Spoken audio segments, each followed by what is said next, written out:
guys? My name is Lil Zane, aka Zane Copeland Jr. I was born in Yonkers, New York. I lived in Yonkers, New York till I was like 3 or 4. My family moved to Atlanta, Georgia.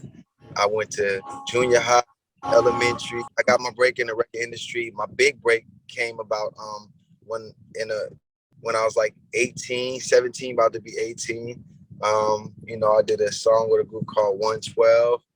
From there, I turned doing music into doing movies and doing films. And I did my first film with Sean Connery in like 2000, 2001. And since then, now I'm an actor, writer, CEO. I own my own record company. I own a film company, Moolah, making visuals. I'm a father too. That's a lot. It's a lot. Very humble, God-fearing, and just a hard worker, man. Very persistent type person. I love people. I love children. I love animals. I like walks in the park. You know what I'm saying? What else you want to know? All that.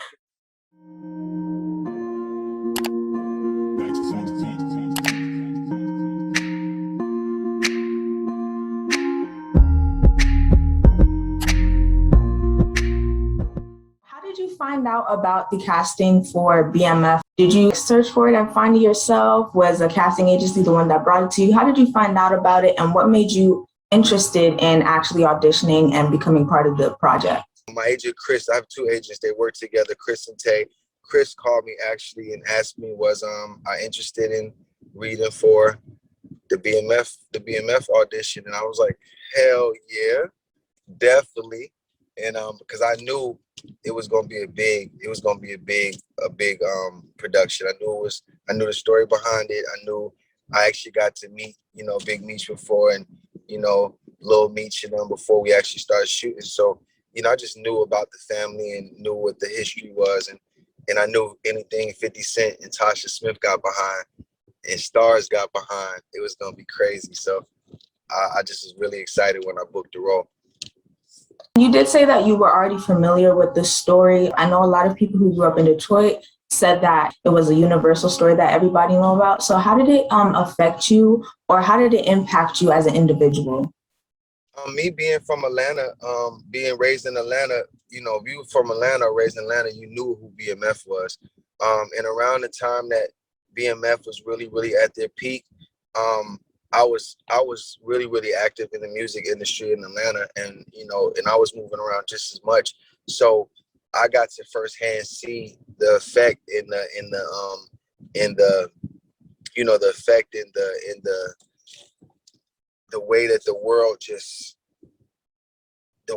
gravitated to these guys. These guys changed the way rappers rap, the way rappers dress.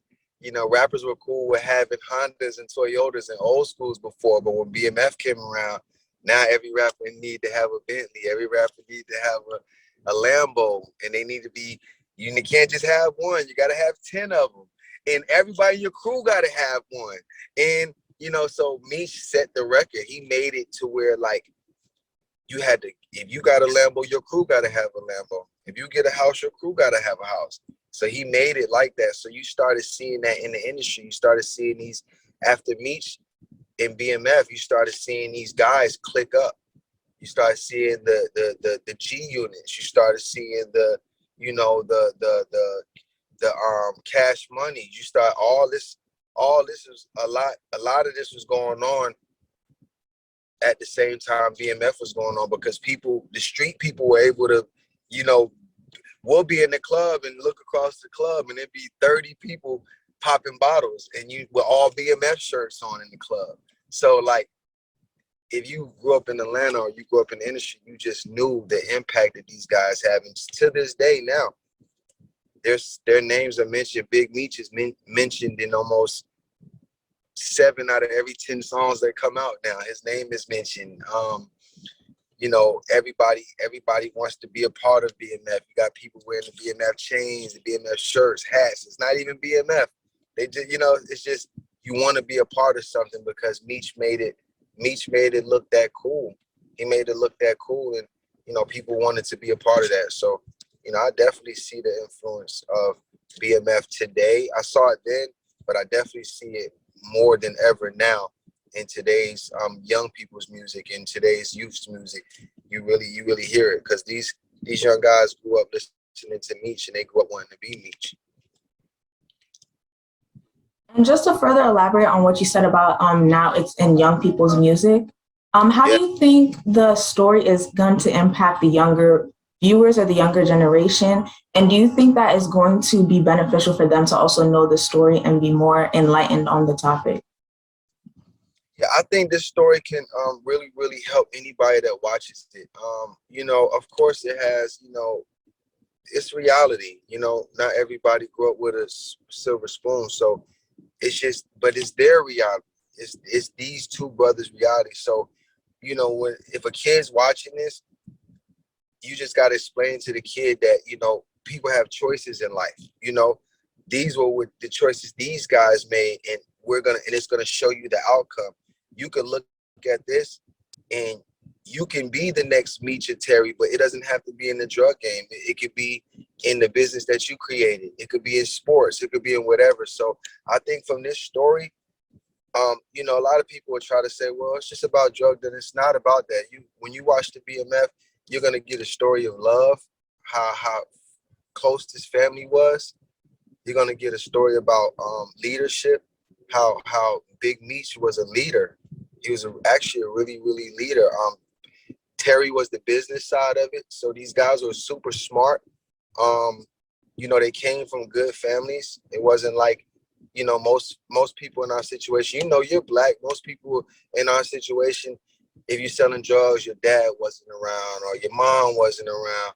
These dudes had both their mom and their dad. It's just choices they chose to make because they wanted more. They seen their mom and their dad struggling, and they wanted more. So a little kid watching that, when you look at it, or a teenager watching that, you just got to, I would want them to take from it just, I think it'll positively help them. To answer your question, I think it'll positively help them because they get to see all sides of it. You don't just show the glamorous part of Meech. You show Meech has homeboys that's dying. You show all the consequences. So, anytime you glamorize something and don't show the consequences of it, then that's kind of misleading. But I think this show, it shows the goods and the bads. It shows Meech at his strong points. It shows Meech when he's vulnerable. When Meech was coming out the store from buying the candy for the little kids, and Lamar was right there about to shoot him, he was actually scared. He was scared for a minute. He saw his life flash in front of his face. So that's vulnerable, because most people would think that these guys just walk around being gangster 24 hours a day, when he was actually scared at that point. He saw his life flash in front of his face, and then once it was over, he's like, yeah, get out of here. That's what you get. Like, he went back to playing that role, and that's how we are as men in the streets. Like, sometimes you got to play that role because your homies is watching. But then when you get alone, you like, fuck, well, I was scared, bro. So I like that about BMF. I like the fact that it shows you the good and the bad. First episode, Terry gets shot in the eye. First episode, he gets shot in the eye. They didn't wait to the 10th episode to show you the drama. They showed the kids, a kid watching that knows from the first episode, this is what can happen if you sell drugs. Like, we're not hiding anything. We're putting it in your face. Because at the same time, there's so much positive that comes out of it. Like, just the camaraderie that these guys have for each other, and the love that these brothers had, and the love that the parents have for each other. And, and about a black man trying to keep his family together. Wow. And I agree with everything you said. I feel like the producers, everyone put everything together so intricately and with so much detail. And I think that's why it's such an addictive show for people to watch, and everyone's craving for the next episode. So with you and your character, when you found out that you were cast and you were going to be playing Lil Sockie, what was your reaction? And were you kind of familiar with the character before? What was it like for you when you found out, and what was the process of kind of getting into character and learning about Lil Sockie? Well, I was totally unaware of who the character was. I didn't know the character before anything. I met Sockie when I got the audition. And as far as just like, as far as with me and my character, you know, Sockie's just a no games type of person. He's a no games type of person, very loyal to his crew, very he's a watcher. He's like the watcher. If you notice throughout the seasons, you know, every time Meech is like, what's my sister doing? Or put somebody on my mom and dad, he's sitting Sockie. So I feel like that's kind of like a sense to the audience that he trusts Sockie a lot. And, you know, if I had to just put words into it, Sockie is trustworthy. He's like that second brother to Meech. He has Terry, but I think Sockie is like a brother too, because anytime you send somebody to watch your mom or your dad or your sister, you gotta trust them like a brother. You get what I mean? And Sockie is just like me in a lot of ways in real life. Just you know, loves his homeboys. Very, very. You know, he was trying to warn them about Kato from the top, from the jump. You know, so again, it's just one of the eyes of the crew, and that's how I am in my family and in my crew, like the eyes of the crew. And you know, and just Sockie, man, that's that guy. I think Saki's gonna end up surprising the world. I don't know what I can't give it away. But he gonna do something crazy. I don't know. Yeah, but I definitely relate to Sockie in real life and on screen, because you know Sockie is definitely someone that's me. Like, I think I definitely got a lot of Sockie in me, a lot of loyalty. I can't speak for everybody, but for me, a lot of loyalty. I'm big on family, and you know, and I'm big on just like keeping my word. If I say I'm gonna do something, I'm gonna do it. And that's so far from what I've seen in the crowd, in the audience scene. I think that's what they're getting from Sockie. And Sockie he don't fear nothing. You know, he run up on Lamar. He first person that ran up on Lamar. So Sockie has a lot of balls. Yeah. As you were playing your character, what were some things that you would say resonated with you? I know that you said you're very similar to the character you played. So what was it like having to embody his lifestyle and, you know, kind of just live his life through your character? What was that like for you? Well, it was definitely times when I had to do a reality check. I had to, because sometimes you wake up, and I'm I'm a nice guy, smile all the time, I have fun. And Saki's not like that. Saki's like, he don't smile a lot. He really he don't really smile a lot. He's like a no games type of person. So I just had to remind myself on set, like, you going in as Sockie. So a lot of times I'll be mean mugging somebody, they be looking at me crazy, and I gotta be like, yo, I'm just in character, bro. I'm not mean much. So because people see me smiling all the time, so I would have to tell them, like, look, I'm in character right now. Like, don't talk to me for like the next 4 hours. Like, you might get cussed out because Sockie ain't playing right now. So, and even around the house, you know, a couple of times I might have been like bossing my homeboys around or something like that. Like, man, go get it right now, bro. And he like, bro, you think you Sockie for real? You need to calm your ass down. So it's a couple of days I probably got a little too into my character, you know. But you know, it's just really just practicing being a boss. That's how I did every day. I just got up and I practiced on Sockie take a lot of orders too. So I had to learn to take orders, and you know, I watched a lot of gangster films, Goodfellas. I watched Boys in the Hood, Menace to Society, all those films that showed that camaraderie with a group of guys that you know, the Boys in the Hood, the Goodfellas, the Scarfaces, like all those are all about gangsters that had camaraderie, you know what I mean? And this is just the first time we get to see some black gangsters, you know, because all my gangsters growing up that I had to look up to was Italian, and you know, it was like, you know, it was all Italians and different. We ain't never had no black gangsters to look up to, or not look up to. I don't want to say it like that, but like, we never had a story of the black gangster family.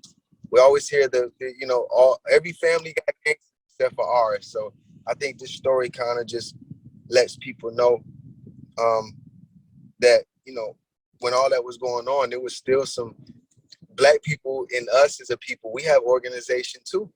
And you know, we out here, we was out here on that level too. And not to glorify, I don't seem like I'm glorifying it, but you know, I just feel like you got all these gangster movies, and we finally got ours. We got We got our mob movie, yo, our mafia. Like I know about the Gambinos, I know about the Genoveses. I don't know, but I want to know about the Flenorys now. You know what I mean? So now this show just puts us up there with all those other great mob stories and mafia stories. And, you know, I just think that it's amazing that, you know, we could take a story like this and just put it out to the world.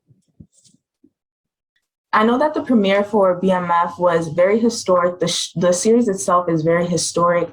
What are your hopes for the future? Because I know once that last episode comes out, people are going to be crying for like season 2. So what are your hopes for the next few seasons, and what are your hopes for your character, and what can we just be expecting from you?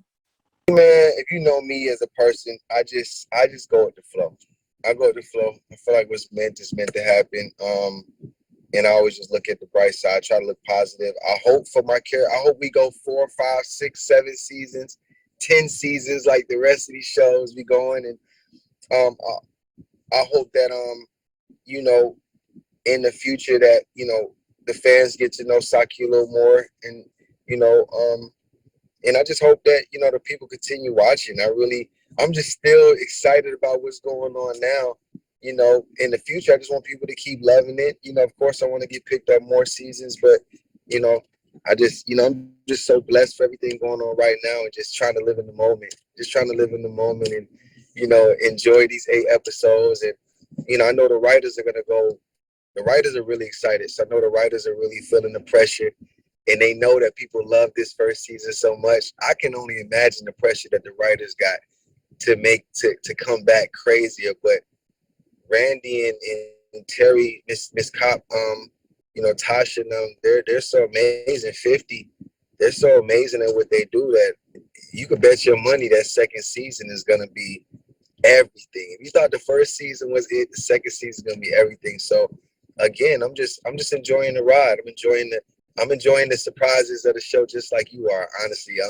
We as actors, we get to see the show the same time y'all see it. I don't know what's going on. Like you read it, the script at first, but it's been 4 or 5 months since I read the script. How many books do you remember word for word that you read 5 months ago? So watching it when y'all watch on Sunday, it's like the first time I watched it. So just giving you a sense of how fresh it is to me. Like I kind of try to enjoy it like a fan too, you know, because I'm just enjoying that moment. I'm loving everything about it. So, and just like the fans, I don't want it to be over too, but I know you guys are gonna be really excited about the second season.